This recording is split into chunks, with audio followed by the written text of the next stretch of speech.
Also breaking this morning, we are learning more about another police investigation in that same North Phoenix neighborhood, coincidentally not too far from where that previous scene took place. Phoenix police are looking into a shooting that left 3 teenagers hurt.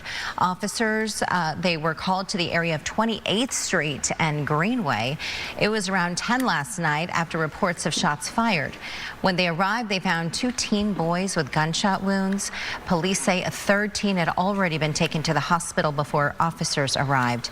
All 3 were taken to the hospital with serious injuries.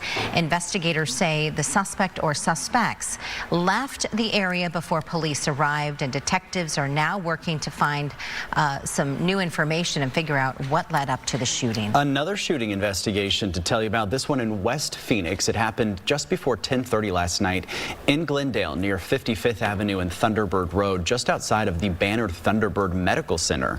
The west entrance to the ER actually had to be closed because of the investigation, but people in need of care were still able to access the south entrance. Still waiting to get some additional information about what exactly happened there. Time now 8:02, and in court this morning, a hearing for the man accused of that grisly murder of an Arizona pastor last year. And the outcome of the hearing could have him, of course, skip his trial completely and end up on death row. In court filings last month, Adam Schiff seeking to change his plea to no contest. He admitted to the crimes, objected to a mental exam, says a trial would be, quote, an unfair burden to the victim and his family and taxpayers. He also says he is not opposed to receiving the death penalty.